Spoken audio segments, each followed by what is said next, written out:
대단히 반갑습니다. 그동안도 잘 지냈습니까?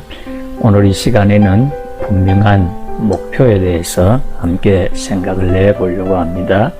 분명한 목표가 인생의 방향을 정하고 추진력을 줍니다.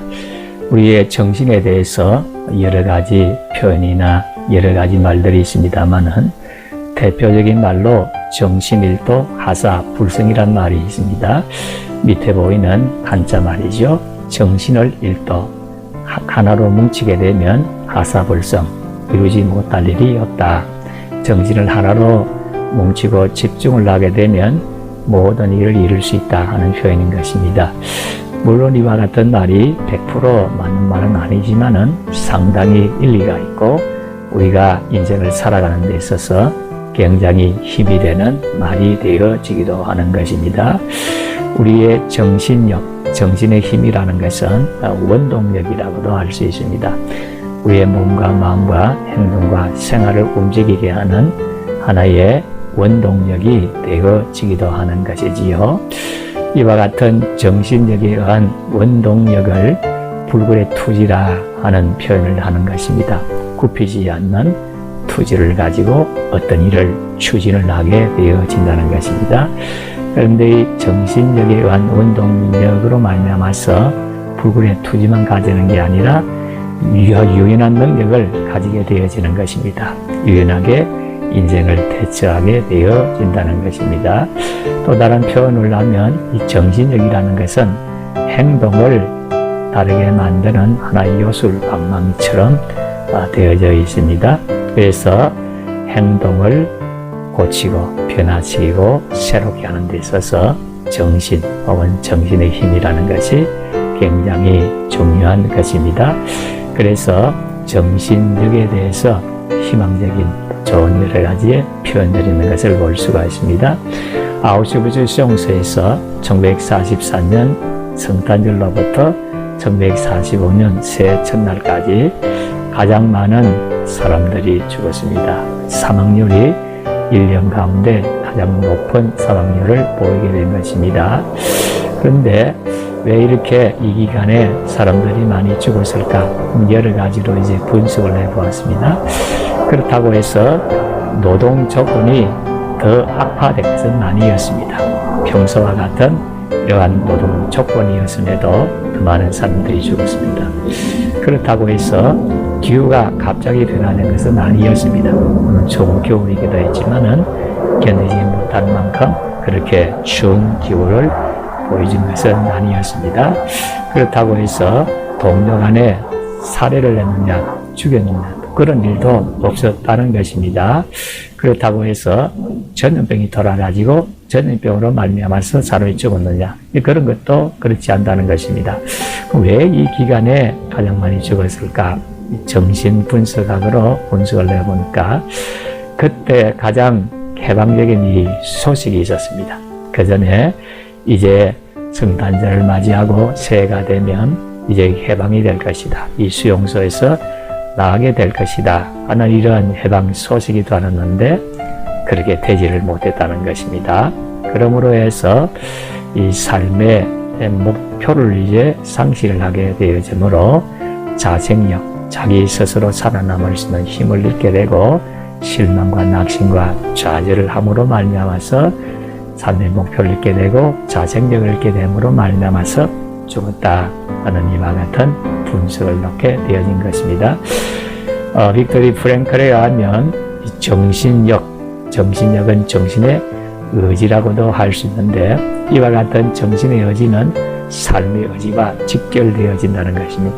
정신의지가 강할수록 삶의 의지가 강화된다는 것입니다. 그러므로 정신을 한가운데로 모으고 집중을 하게 되고 특별히 미래에 대한 목표, 분명한 목표를 가지게 될 때에 이러한 정신적인 의지가 강화되고 삶의 의지가 강화됨으로 해서 정신적인 힘이 가장 강하게 되어진다는 것입니다. 그렇게 될 때에 여러 가지로 불안한 마음들이 정리가 되어지고 불안한 마음을 극복하게 되어지고 주위에 있는 여러 가지 어려움들을 흡수할 수 있는 능력이 생기게 되어지고 또 우리 미래의 목표로 하는 것들이 그를 당기는 이와 같은 일들이 있게 되어져서 더 나은 삶을 살게 되어진다는 것입니다. 저도 이제 그런 경험을 했습니다. 처음에 미국에 가서 기숙사 생활할 때에 첫 룸메이트가 탄자니아에서 온 바나바스 모토 깜빨리라는 흑인 친구였습니다. 제하고 나이가 좀 비슷해서 아주 친구로서 친하게 잘 지냈는데 온통 까만 얼굴이었습니다. 물론 한국에 있을 때도 뭐 텔레비전이나 혹은 그래서 가끔씩 흑인들을 봤지만은 실제적으로 까만 얼굴에 흑인을 봤을 때에 처음에는 부정적인 이미지가 강했습니다.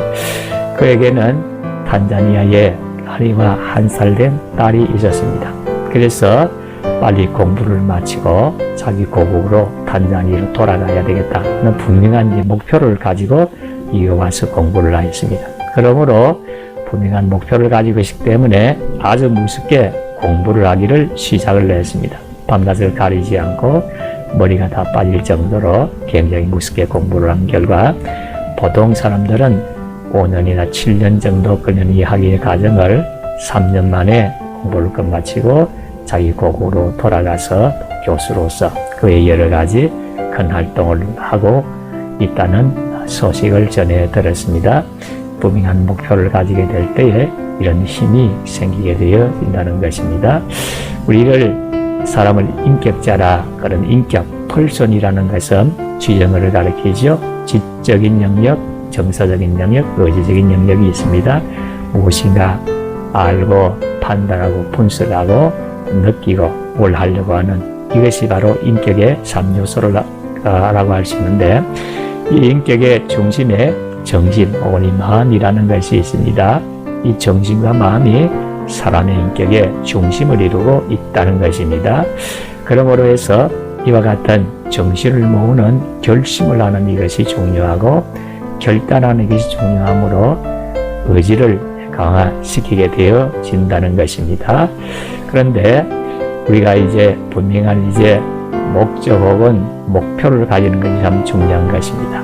삶의 목적, 삶의 목표를 가지는 것이 중요한데 이 목적이라 하면 궁극적인 목적을 가리키는 것이지요.